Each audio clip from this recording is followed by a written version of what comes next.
In August 1993, 7 experienced hikers set out to explore the rugged Khamar-Daban mountains in Siberia.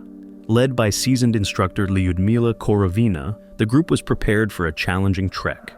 But as they began their descent, something went horribly wrong. One by one, the hikers collapsed, bleeding from their eyes, ears, and mouths, convulsing violently before dying on the mountain. Only one person survived to tell the chilling story. What could have caused such a horrifying and sudden tragedy? The details will shock you. The Khamar-Daban mountain range sits in southern Siberia, hugging the edges of Lake Baikal, the world's deepest and one of its most beautiful lakes. The mountains here aren't as famous as the Alps or the Rockies, but they have a reputation for being tough. The weather can change in an instant, turning from warm and sunny to bitterly cold, with icy winds that can cut right through your jacket. It's a popular spot for hikers, but only those who know how to handle the wild can make it out here. And that brings us to the group of 7 hikers who would soon find themselves at the heart of a mystery. Leading the group was Lyudmila Korovina. At 41, Lyudmila was a seasoned hiking instructor, someone who lived and breathed survival. If anyone could teach you how to handle a tough mountain range, it was her. She had spent years leading groups through difficult terrain, always pushing her students to be strong, prepared, and self-sufficient. Some people thought she pushed them a bit too hard, but her students loved her for it. They felt safe with her, knowing she could handle anything that came their way. Now, it wasn't just any group of hikers joining Lyudmila that summer of 1993. These were her students, people she had trained, some for years. First up was Alexander Krisin, but everyone called him Sasha. At 23, Sasha was Lyudmila's right-hand man on this trip. He wasn't her biological son, but she had raised him as her own, and they had a bond that ran deep. Sasha was the strongest and most fit of the group. Then there was Tatiana Filipenko, the oldest of the students at 24. Tatiana was no stranger to the outdoors either, having hiked with Lyudmila before. Next was Denis Shvachkin, just 19 years old. Denis was quieter but determined. You could tell he wanted to prove himself on this trip. At just 16, Victoria Zalasova was the youngest girl in the group, but don't let her age fool you. Victoria had grit and wasn't one to back down from a challenge. Then there was 15-year-old Timur Bapanov, the youngest of them all. And last but not least, Valentina Utochenko, or Valya, as everyone called her. Valya was 17 at the time, and she was known for her resilience. She had been through some tough training hikes before, so she wasn't easily shaken. The group was well prepared, or so it seemed. They had spent time packing gear, ensuring their rations were just right, and mapping out their route carefully. This wasn't an ordinary hike, but Lyudmila had every confidence they could handle it. The journey was supposed to unfold over several days, starting at the small village of Murino on the edge of Lake Baikal. From there, they would follow a steady route along the Langutai River, weaving through dense forests and mountain passes as they ascended higher into the Khamar-Daban range. Lyudmila planned to reach the ridge by August 5th, where they would meet up with another group, led by her own daughter, Natalia. This meeting point was carefully chosen, a place where both groups could rendezvous before descending the mountains together. Their final destination was the town of Sludyanka, just beyond the mountains, where a warm meal and a hot shower awaited them at the end of their trek. When they set off on August 2nd, 1993, the weather was nothing short of perfect. By the end of the first day, they had already made excellent progress. They had even pulled ahead of schedule by the time they reached Retransliator Peak. But as the group climbed higher on August 4th, things began to shift. The route was becoming steeper, the air thinner, and fatigue was starting to set in. The weather, which had been so perfect just a day ago, suddenly turned. A storm rolled in quickly, catching them off guard. The rain came first, relentless sheets of it that soaked them to the bone. Then the wind picked up, howling through the trees and over the exposed slopes. Visibility dropped as the mist and rain swirled around them, and the trail became slick and treacherous. Lyudmila knew they had no choice but to stop and set up camp for the night.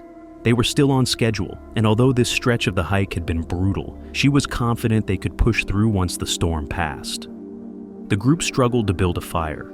The wind howled, and rain soaked everything, making it nearly impossible to get the flame going.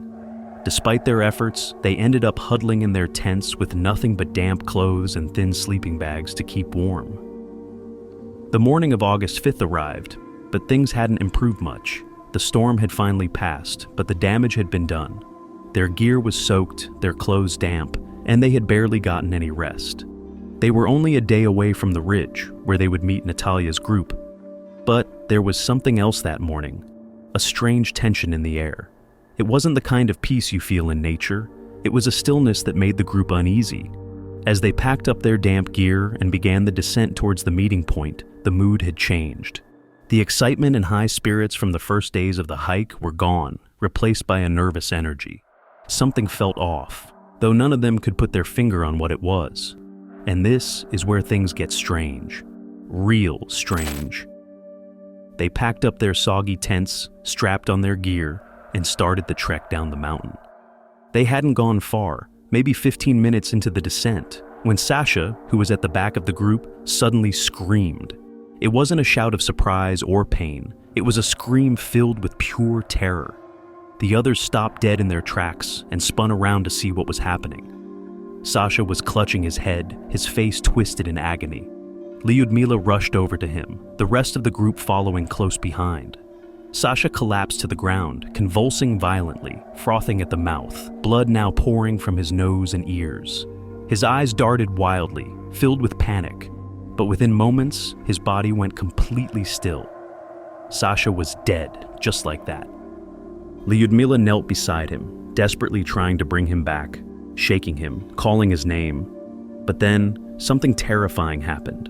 Lyudmila herself cried out. She clutched at her chest, gasping for breath. Blood began trickling from her nose and ears as well.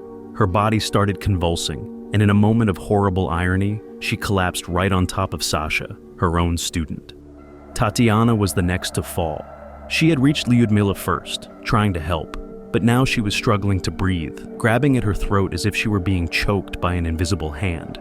She staggered away, crawled to a nearby rock, and in a fit of desperation, began bashing her head against it over and over until her body finally went limp. At this point, the remaining group members were in complete panic. Victoria and Timur, the youngest of the group, bolted. They took off running down the mountain, but whatever had struck the others was already inside them. As they ran, they both began throwing up blood, clawing at their throats as if trying to rip out whatever was suffocating them. In their frantic state, they tore at their own clothes, their bodies racked with violent convulsions.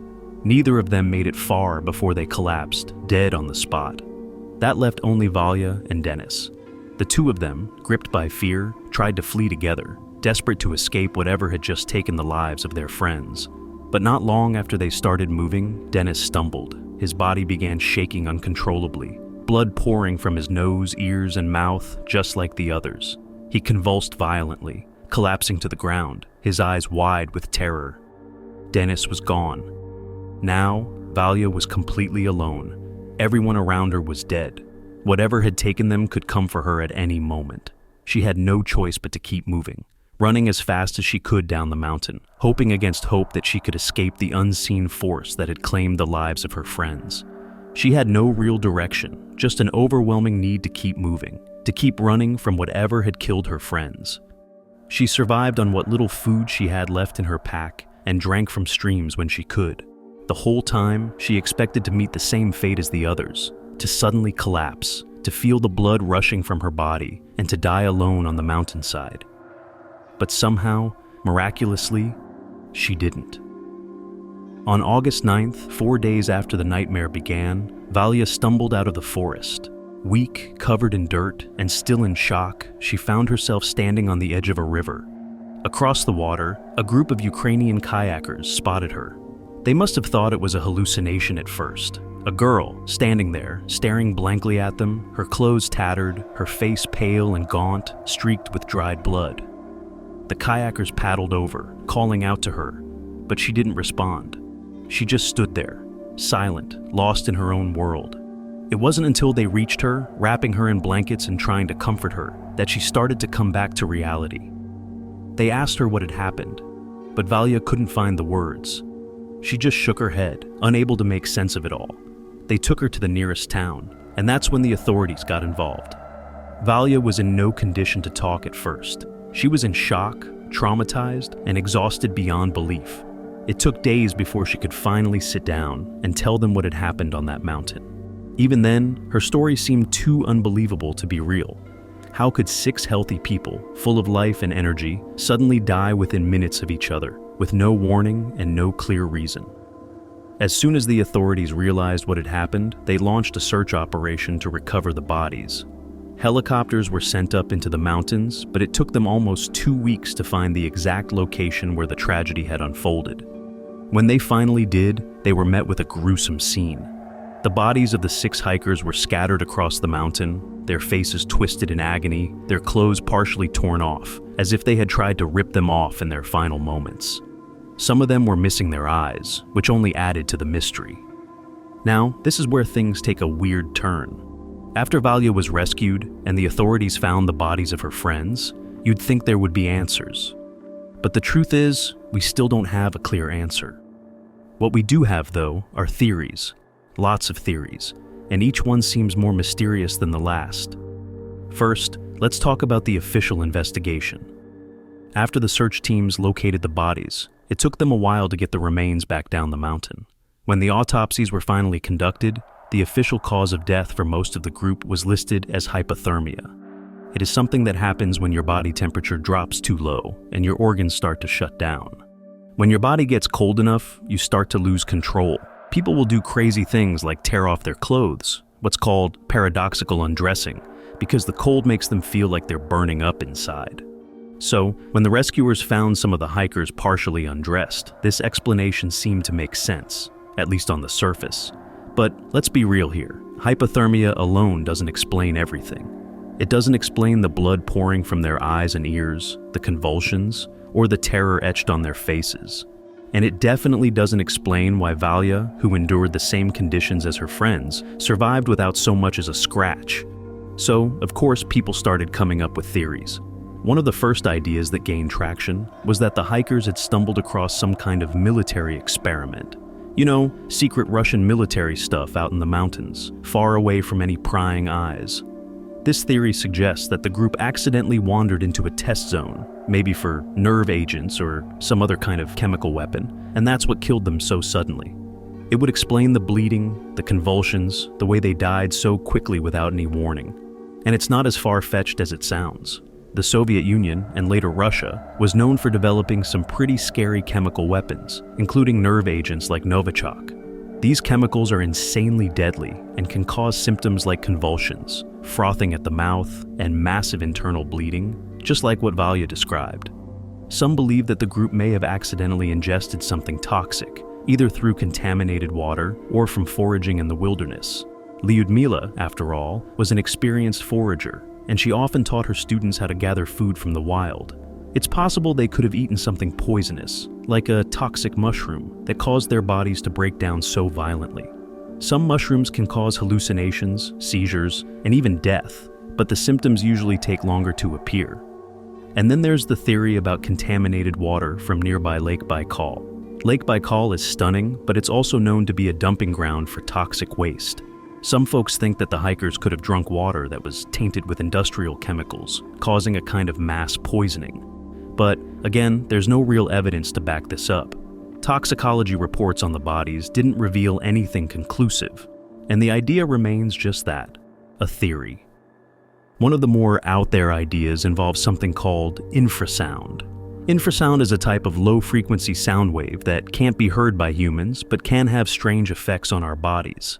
Some researchers believe that under the right conditions, infrasound could cause people to panic, hallucinate, or even have physical symptoms like headaches, nausea, and, in extreme cases, bleeding. This theory suggests that some kind of freak atmospheric conditions in the mountains generated infrasound, causing the hikers to panic and ultimately die.